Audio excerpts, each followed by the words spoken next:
Kalian pernah bayangin nggak sih kalau kita tuh bisa mengontrol komputer, ganti menu, atau scrolling layar perangkat elektronik tanpa menyentuhnya?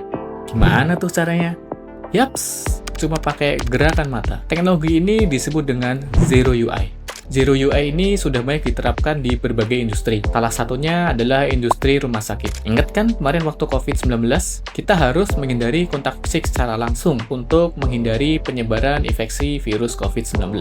Nah, makanya Zero UI ini sangat tepat untuk mengatasi masalah tersebut. Tapi, gimana sih cara komputer itu bedain gerakan mata kita? Ketika kita cuma ngeliat kontennya doang, scrolling layar, atau mungkin cuma lagi berkedip aja. Di dunia nyata ini, gerakan mata itu kompleks banget. Ada yang namanya fixation, saccades, smooth pursuit, dan noise. Masalahnya adalah, sistem sering salah membaca sinyal-sinyal ini. Apalagi kalau datanya ada banyak noise ataupun berubah-ubah. Nah, disinilah AI bisa bantu kita. Penelitian yang saya lakukan menggunakan model gabungan yang bernama Attention Long Short Term Memory Fully Convolutional Network, atau bisa kita singkat ALSTM-FCN. Sederhananya, model ini dapat mengingat urutan waktu seperti LSTM dan juga dapat melihat pola visual seperti INN, sehingga model tersebut bisa menghafal dan memahami pola gerakan mata secara utuh. Tapi, model deep learning itu gak langsung pinter loh. Ada banyak hal yang harus kita setting terlebih dahulu, kayak ukuran filter, jumlah kernel, ataupun dropout rate-nya. Parameter-parameter itu disebut dengan hyperparameter. Dan untuk nyari kombinasi terbaiknya membutuhkan waktu yang sangat lama jika kita mencarinya secara manual. Karena itu, penelitian yang saya lakukan menggunakan sebuah metode di mana kita bisa mendapatkan nilai-nilai hyperparameter tersebut secara otomatis, yaitu menggunakan metode Hyperband. Hyperband adalah sebuah cara cerdas untuk mencari konfigurasi yang terbaik. Hyperband ini dipilih karena dia memiliki kemampuan untuk early stopping, di mana dapat menghentikan percobaan yang jelek lebih awal, sehingga kita bisa lebih menghemat waktu dan jumlah komputasi yang dibutuhkan,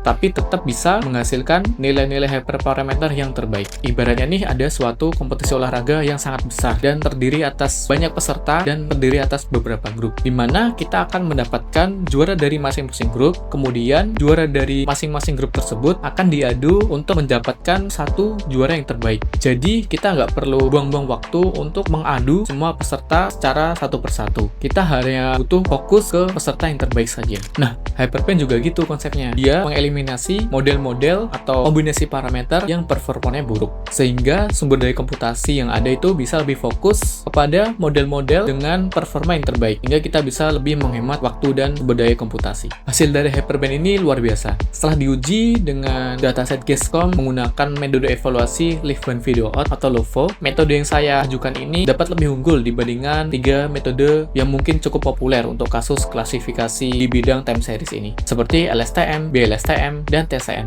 Akurasi terbaik dicapai di semua kelas gerakan mata, yaitu sebagai berikut. Bahkan untuk deteksi gerakan mata yang cukup sulit, yaitu smooth pursuit, meningkat sebesar 44%. Dan yang paling penting, model yang saya ajukan ini lebih efisien secara komputasinya. Jadi, dari gerakan mata, kita dapat membangun suatu sistem yang lebih aman dan tetap intuitif. Bayangin, seorang dokter bisa menavigasi suatu perangkat elektronik atau layar monitor hanya dengan menggunakan gerakan mata saja, tanpa menyentuhnya. Dari penelitian ini, kita bisa melihat bagaimana teknologi dapat menyentuh sisi paling manusiawi dari cara kita berpikir dan berinteraksi. Karena kadang inovasi besar dimulai dari tatapan kecil mata manusia.